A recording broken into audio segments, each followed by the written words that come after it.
All right, the property prequel, be in the know before you buy. So, gonna keep it fresh. Gonna mix it up a little bit this week. Rolling out a bit of a new little series. Appreciate all the support, by the way, with the podcast.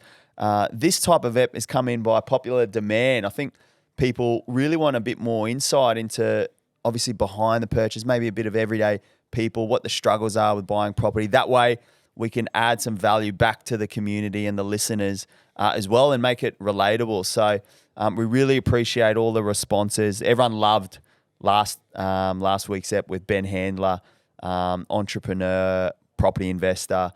Just some super inspirational stuff on in relation to, I guess, not only scaling a property portfolio, but also translating mindset. He was really big on mindset. So give that one a listen. Let us know your thoughts. But today, as I said, it's that fresh. I haven't even come up with a name for it. I'm thinking something like everyday stories or something like that. They're just going to be punchy, 20 to 30 minutes chats, super relatable, because what people don't realize, and our guest today, I'm sure will relate, but buying property isn't so straightforward, and we want to give people a bit of inspiration and hear it from people who have been through the journey themselves, and what their plans are and how they're balancing that with everyday life. Because I find a lot of people just don't either take action to their dreams that they want because, of life or whatever it is. So that's my goal with these series and these eps over the coming weeks. So stay tuned. But today, to kick it off, we got Matthew Adekponya. Did I pronounce that all good, Matty? Spot on. So Matty Adekponya, really cool story. Matt's a very creative. He'll give us an idea on his background and whatnot. He's just secured a property on the Gold Coast as well. But I don't know, just the ups and downs of the journey for him, I think will give some really good inspiration, plus a super cool story as well. So, Matty, thanks for jumping on the property prequel. No, mate, thanks for having me. Mate, I guess I always start with just firstly, so fresh off the plane, mate, I really wanted to touch on, I guess, you were buying property here on the Gold Coast, not based on the Gold Coast. So, mate, give us an idea of, I guess, your sort of background and where you were. So for this property, right, like we've been looking passively, I guess, for the better part of 12 months, living in New York. So kind of every day you get Big a little Apple. update. Yeah, the Apple, yeah. Level 53 in Brooklyn. Love it, yes. Yeah, really, really cool. Once in a lifetime place to live in, right? Especially coming from Cairns, you'd never assume that you'd end up in New York. And we've just loved the Gold Coast, my partner and I. So we've been passively looking, and we've had a few sniffs here and there. And you learn really quickly that you basically don't know what you're doing by yourself. Yeah. And you read stuff, and you're dealing with a professional on the other side of the phone. And it was, very quickly I learned that most of the time my communication just helping them get a better price as opposed to helping me get closer to securing something that I like. And my partner and I had some conversations, and when we first connected around the Titan stuff in 2020. That's right. Yeah. It was always like, true. All right, we're serious now. Let's get our stuff together and let's take some steps to try and make this happen. That's probably where it all started for this property. So you said there just quickly in New York. It'd be cool to give a little context just quickly on the background. So how'd you? So you said you're from Cairns. Yeah. Because you used to play pro sport, was it? Yeah. So I guess growing up in Cairns, small town, there's one of everything basically. And I played soccer until I was 12, and then I've transitioned into basketball. Sick. And it didn't make much sense at the time. I was 5'7", 5'8" in year 12. It's probably not going to cut it in basketball. Crazily enough, broke my leg. I was in bed for 6 months, and kind of when I could start walking again, I was 6 foot. It's like the doctor threw in a I don't know what he slipped extra, me, but he gave me that special stuff, and I don't know, I was just kind of like I was in a hibernation chamber. Yeah. Worked on my craft, got a full scholarship to a university in the United States. Was there for 2 years, and then signed professionally with the Cairns Taipans in the NBL. And by that stage, I was now 6'2", 6'3", still growing. Now 6'4", and I played there for 2 seasons. Then I just started, my own journey through Europe, and basketball's a winter sport. And if you're like me, I just loved playing.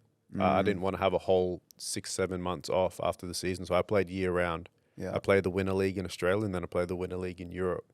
Yeah. I did that all year round for 5, 6, 7 years. Then I started. My body was pretty cooked at that stage, and then I started playing in Asia, and then in Australia, and that kind of rejuvenated a little bit. So I got a few more years, so 8 years total, and probably racked up 19 seasons of professional sport by playing year round instead of just kind of doubled it. Yeah. Yeah, exactly. And then you have that.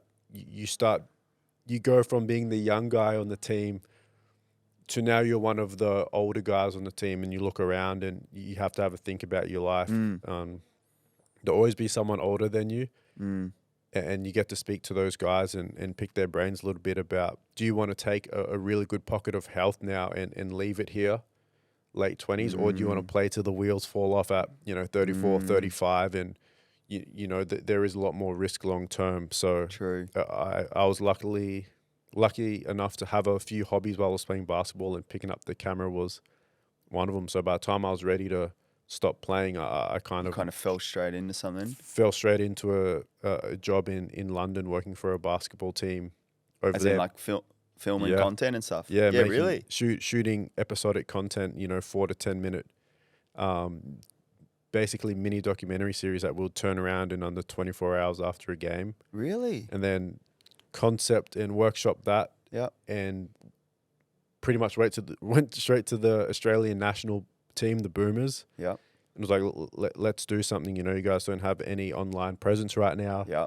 There's no content. Let's build a social platform. Let's bring out content around this World Cup. And 2019 World Cup. I'm now in China with the Boomers making content, and from this account we started from a donut. So wow. And after that, people obviously see your work, and then you have the opportunities came pretty naturally. LaMelo Ball came out to Australia, so I went to Illawarra for a year. Yeah. Shot a whole bunch with him. Yeah. And then I was still waiting for the next national team gig, and a good friend of mine, Paddy Mills, was like, "Hey, you should come and do my stuff." So I've been with him for the last 3 years, and done projects with the NBA now, the NBL, obviously the Australian Boomers documentary that just come out. 90-minute feature film based on my last 2 campaigns with them and what they've been through to accomplish their Olympic medal. So it's been pretty frantic, but it all goes back to my lived experiences playing basketball. Yeah. Without that, I wouldn't have the, I guess the feel in relating to the guys and what they'd be going through, whether you're, the young kid coming up, not playing the guy who has the ball a lot, or the, the older guy as well. So I've been able to use what I've learned, just by learning and winning and most importantly, failing at basketball, and bring that into my content. And I don't think there's a better way to do something if you can compound 2 skills that are unique to yourself. And the goal was always, let me be one of the best in the world at both of these things. That's sick, man. And the way I try to live is like, you might be better than me at one, but you won't be better than me at both. And I look at the list, and I would love to find 5 people who are better than me at either basketball or content. That's kind of where I found my found my niche as one of the top people in the world, and I get to go to the World Cup and see the other guys who are in that conversation as well. So it's been a pretty frantic journey, and then ultimately it's like, well, where do we want to settle down one day? It's not going to be New York. Amongst all the rats, it's not going to be there. That's a really good point, because I think a lot of people, like, that's a crazy career, by the way. Like, it's so epic to see your journey flourish and all those doors open up, and that I think will give some really good insight into people listening as well. Like, I call it like chasing the career. Like, it sounds like you're chasing your career and you're making it happen, and you're crushing it now, obviously. How does someone focus then on, your crushing career and whatnot? Property's no easy feat as well, right? So how did that look, focusing on, like, how did you balance career and looking at property? Or is that kind of why it took a while for you? Was it because the career sort of took over? Or because I know a lot of people have this pipe dream of owning a property, but obviously career in some cases comes first. Like, I feel you buck the trend on being able to do both. So I don't know. What is there any advice you'd give to someone who is in that kind of career crushing stage? They're just going from strength to strength to strength. Absolutely. I think you have to feel it. You know, obviously playing in Europe, you're in Spain, then Portugal, then Norway. Renting seems feasible in those times, and you have no expenses because your team will likely pay for all of your stuff. But I think as you get older, you just have to allow new and stay open to new thoughts. And when you start thinking about life outside of your bubble and outside of your career, I think it's a lot easier to start thinking about places you've been, places you'd consider slowing down and staying. And, you know, I met my partner on the Gold Coast. We had, you know, our first year of our relationship here, basically, and we've always loved coming back. So it was a no-brainer that this was going to be our pocket. And it's not 0 to 100. We still were like, we can rent forever. We could do that. But I think it changes a little bit as you get older. And you just consider more things. And if you stay open-minded to it and understand and learn as well, you know, we started diving into, if we did want to buy a house, how'd that look? And you start learning, and then it becomes a little bit more enticing for down the line. And for me, it gave me a new goal, which was very important after sport. Good point. Yeah. And the goal is, you know, it's like, all right, let's buy a house, and the goal can be either let's put ourselves in a position now financially to be able to actually live here one day. And I think that's really healthy from a business point of view, but also just from a personal growth point of view as well. It's very different to winning and losing. And it's very different to making something subjective in the creative field. So yeah, we eventually warmed up to it, but we got humbled very quickly in understanding that, you know, there's people that have been doing this for as long as I've played basketball. And if I'm thinking about it that way, you know, you're 10 years behind the people that you're dealing with, and you can easily get burnt. And when the financial, I guess, burden is so high, it was a big fear, you know? So it's like, well, what's our number one thing that we don't want to do? And it was that, you know, buy something that we have no real insight or feeling on if it was the right investment for us. Good point there. That's a really good one. I think a lot of people are in that right now. They've got their career and they've got their house, and they've sort of started that journey into looking at a property. What was the hardest thing when you dove into that process of looking at property? Like you mentioned, you felt like you were behind the 8 ball, or that you were out of your depth. You know, you're coming from a high successful career, and then you go into this zone. Like, what was there anything in particular that you found really challenging, to give some insight? Yeah, absolutely. Knowing nothing, I think, was the biggest challenge. But you have to sound like you are competent when you talk to people, or else they'll sniff it out. But you're only just fooling yourself at the end of the day. Yeah.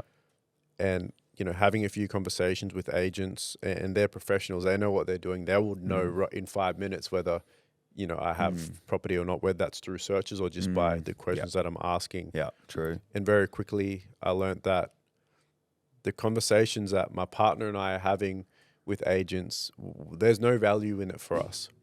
We're either setting ourselves up to pay more than what we'd be comfortable with, and, you know, being pushed towards that more emotional side, or we'd be lifting the offer for someone else, which ultimately results in a, you know, successful situation for the agent selling the house. And they're a professional, they know what they're doing. And I kept coming back to that. You know, in sport, when you play someone who is new or doesn't know what they're doing, you have really good analogy. Significant advantage. True. Great analogy. And it's, you know it mentally.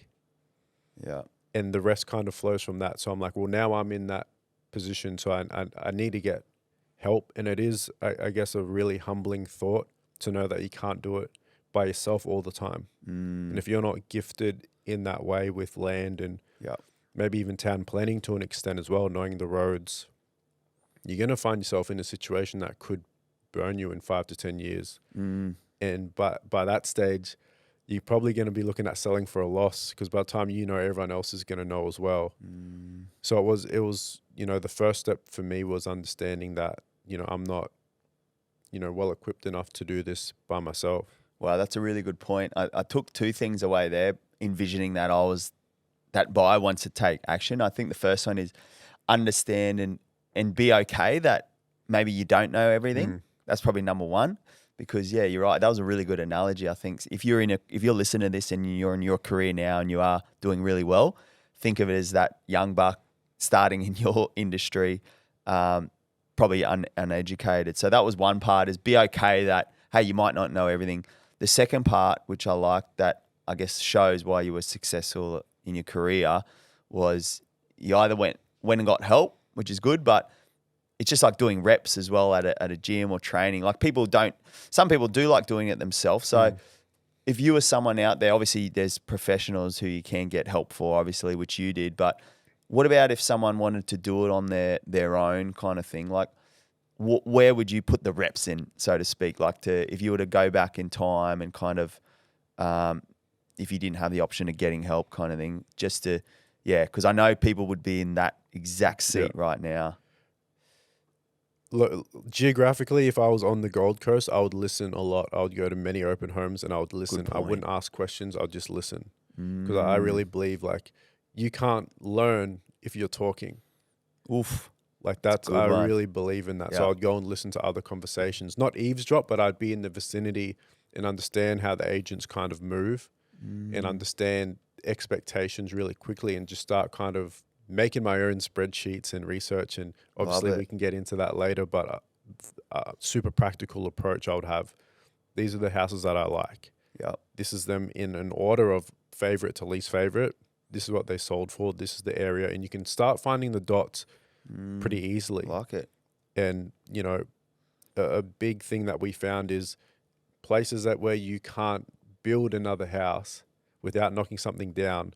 Those places are going to be more expensive than places where, you know, it's pretty wild still. You could build a townhouse, you could build a regular house, you know, the land and understanding the locations, you'll see it pretty quickly in correlation to what you like and don't like. Then you find these pockets, and, you know, you can use real estate. All the tools are there, and you can find sales within the last few years in those areas, and you look at them and then you match them again against properties that you like.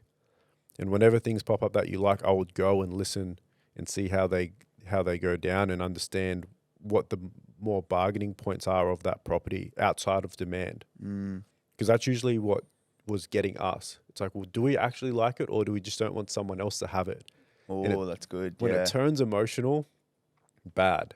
Really, really bad if you don't know what you're doing. And we learned that quickly, because we found ourselves in a position where we can overpay and get it right now. But is that going to make us feel good? Yeah, true. And where you are in the future as well. As soon as it goes emotional, it doesn't really work out.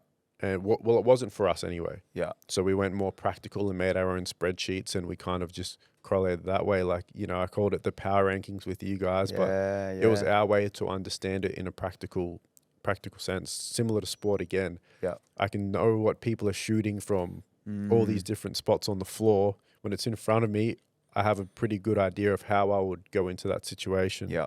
Yeah. I love that. So sounds like putting some effort into preparation. It's all prep. Yeah. Yeah. Yeah. That's a good one. So that's a huge takeaway. If you're listening right now, looking at getting into your first or maybe your second or whatever, Matt just mentioned there, he's balancing his career. He's got to put some effort into the preparation if you're willing to go it alone. And then the last piece I want to touch on, Matt, is the emotional side. So I've never bought from being overseas before and things like that. This might touch on anyone who's in that boat, because let alone buying a property, but buying it where you are not geographically located. Was there any emotional pieces there or any insights that you could add value to someone listening who might be in those shoes? Absolutely, because this is and we, I guess, learned the hard way in this as well, where you have to be accessible even if you are overseas. But you can't allow the location to kind of dictate whether you will or will not be successful. So some days you might have to be up earlier or later than you want if you know something might happen. True. And you only learn that by usually failing at one time, whether that's work, sleep, whatever it is. You can easily miss out on an opportunity when that window's in front of you. But then you have to have a lot of trust, because you're probably looking at this property through a 3 to 5 minute video and a few documents that will give you some extra information on floods or zoning or whatever that may be. So you have to really know what you want. So us doing spreadsheets and understanding what we like to the point where I remember telling my partner, we need to be able to find out if we will like this property or not in 10 minutes. Yeah. Good point. If we've seen the video once, twice, we should know. Look up the property information available. And if we don't know in 10 minutes, it's probably not for us because you're never going to love it more than that first video. Wow, good point. Great and point. then you have to, you know, being on the Gold Coast a little bit, we definitely know the difference between, you know, Eleanor and Miami, for example. But you need a base understanding of where you're looking. The more you can feel like you can vision yourself in that area when you're not there, the better. Wow, that's really, really good insight there. Was there any parts of the journey where you might have lost hope, or any points of the where you maybe lost hope, or the emotions where you were on the lower spectrum, and then you were able to, I guess, come back from that? Because that's what I see with the people who this relates to, people who aren't in like on locale where they're buying. I think there comes a point always where they nearly say, no, this is too difficult. Was there any points in the journey for you that you felt that, and then how'd you overcome it? I think for sure. And these were the conversations we tried to have before we started to understand that, all right, if we get in this point, what are we coming back to? Yeah. And the things that we kind of had in our household was, one, you can always sell. You can always sell. If you're not happy with it, It's true. make sure you have enough, you know, resources that you can stick it out for 10 years. And sometime in that 10 years, you'll find a window to sell if you want to. If you want to, yeah. For a loss, like, without taking a loss. You'll find somewhere in that 10 years where it'll be worth more than what you got it for. You just have to trust that. You can always sell. So it was one, like, let's make sure we're not strapped financially. Two, we don't have a house right now and we're happy. So we can still be happy without a house. Oof, and I think understanding that was so key. Like, we're living in New York. We can live anywhere in the world. We don't have a house right now and we have a lot of happiness and a lot of peace. So we don't need it. And I think that was really key for us. And then we only wanted to do it if we knew that it would make us happier than we are right now, whether we live in it or not. Yeah. When we wake up and we're thinking positively about what we've done, as opposed to like, oh shit, what are we going to do? Yeah. That was key. So understanding the emotional, you know, bounds early. And of course it's different when it hits you in the real moment. You know, in the negotiations, there was one instance where Desiree was working and we thought we had maybe a day, maybe 2 days. And things move behind the scenes, and you can only control what you can control, which is our own situation. Yeah. And it moved really quickly, and we couldn't. She was on the beach somewhere shooting fashion and was uncontactable for a few hours. And I just knew that when she was going to get back to her phone, she was going to be absolutely heartbroken that someone else had put in another offer on a property that was our favorite property so far. So I was just counting. I was like, oh man, this is not going to go well at all. And when it hit her, you know, it was really hard because this was one straight away, probably in 6-7 minutes. We're like, yeah, absolutely. Looks great. This is what we're after. So then to lose one after maybe a month, it was tough. And I remember Desiree saying like, all right, like I might just take a few days off houses right now. Yeah. And yeah, it's crazy how quickly it goes from we love it to you've lost it. And that's one of the risks of being, you know, overseas and extremely busy. But without that privilege of living that life, we also wouldn't even be in a position to buy as well. True. So you always have to bring it back to, you know, reality. Reality, in a sense. Like, yeah, all right, we're upset. But we wouldn't even be having this conversation if we weren't living like this. So feel it, and it's good to feel it. I think feeling things when you're upset is healthy. Yeah.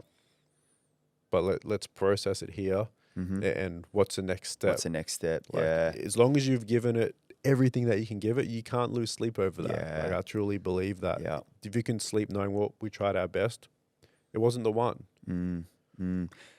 Awesome point there. I think that's a huge one. Hey, I call it like extreme buyer fatigue. I know when people miss out on a property because I go chat to them and ask how the maybe just everyday buyers out in the community, and I just keep seeing the same buyers out and about. I'm like, man, you need a buyer's agent first. But second thought is like, how's it go? And you can read it in body language. Yeah. Hey, like it really hits people Flat. hard. Yeah, flat. And then I see a lot pause. I see that so much. And this one I'm really passionate about is I really like what you said there. And I knew that would add some value because you're someone who can kind of dust yourself back and, all right, what is the next step? And that, I guess, when you pre-frame, it's probably coming from your athlete background, and your work stitch. So I think anyone out there, if you have got knocked down in the property, I always say, like, what is the next step? Like, don't lose hope, because I tell you what, one of the worst scenarios is putting it on pause or holding on your dreams and then realizing in hot markets move.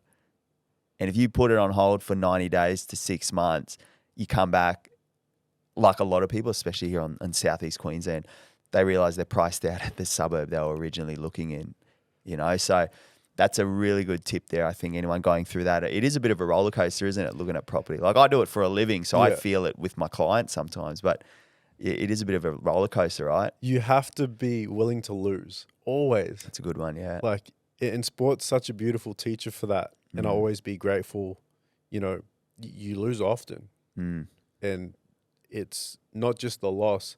You'll have someone writing to you telling you the worst thing under the sun. Someone who you don't know will be talking bad about you. You still have to go to work the next day and try to win the next week. Yeah. And you have a lot of mini steps on the way to the ultimate goal, which is likely a championship in sport. And there's only one winner. And the odds of that are always extremely low. And if you get one, great. But for a lot of people, they never win one in their life. So you come out the other side of 10 years of that. And I'm always in that moment where I'm like, is this harder than losing a season? Yeah. No. Yeah. It's not. Yeah. I don't feel like my lungs are trying to escape my ribs because I'm so fatigued. Yeah. It's just mentally, all right, I'm a little bit sad. Have dinner, go to bed, wake up. We're going to get back to work. And I think that was a key part for us. And we came into this process already thinking we've missed, plenty of houses that we liked. So we had a little bit of experience. So that's so important. You got to do it yourself first. Good point. Just take a few losses yourself, understand it. Yeah. Because then you'll be much more ready for the next loss. Because it's going to happen. It's going to happen, yeah. Without a doubt. But the longer you stew, the more likely you are to miss the next one as well. Yeah. Really good point, man. Love that. And mate, just to finish on, you obviously ended up in a property yourself. I guess what was the feelings now for you? Like what securing that property, like, to give inspiration anyway. You went through the ups and downs yourself personally. What was it like to finally, settle on a property?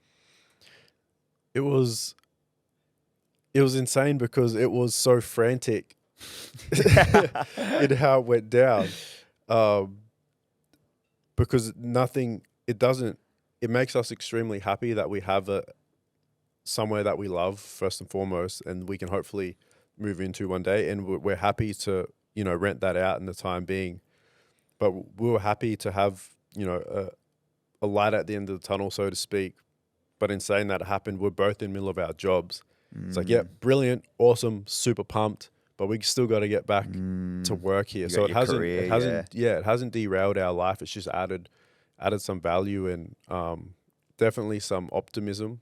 Awesome. And I think daydreaming is super important, and to have something that you're like, oh, this is going to be super nice one day. Yeah. And it's funny, I haven't even seen the place yet. I just know that I love it. You love it.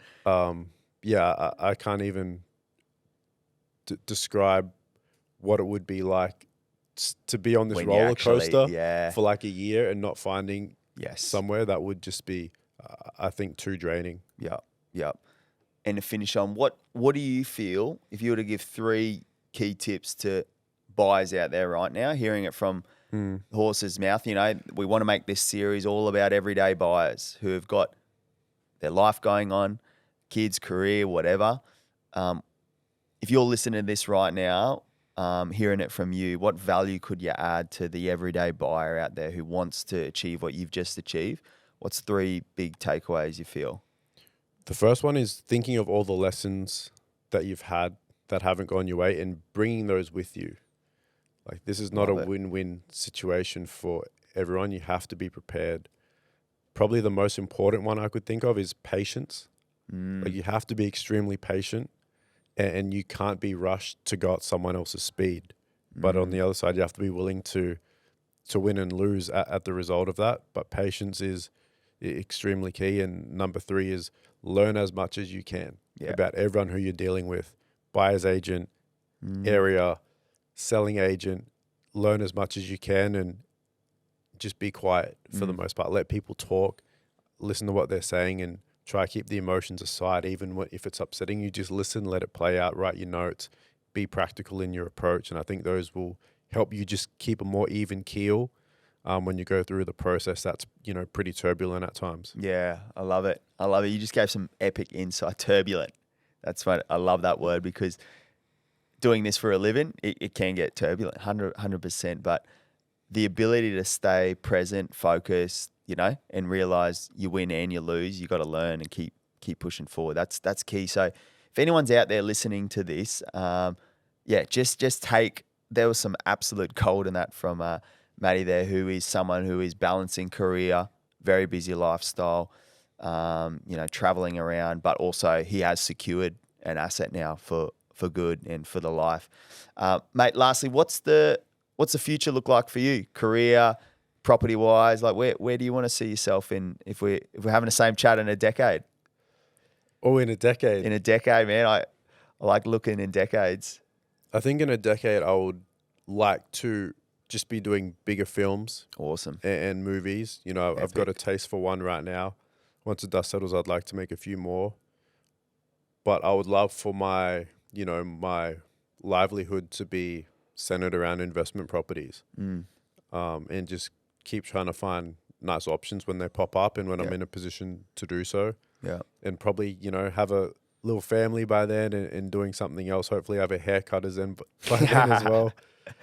But yeah, just to be at peace with who I am and what I've been able to accomplish. And I guess a big one for me in 10 years' time from now would be, being able to appreciate the things that I've accomplished and be proud of myself. I hope I can be extremely proud of myself in 10 years. Love it, man. Sure you will. And it's one of those ones. That's one thing actually just to finish on, like when you do accomplish it as well, be proud, eh? It's a massive, I think, because life gets so busy. Yeah.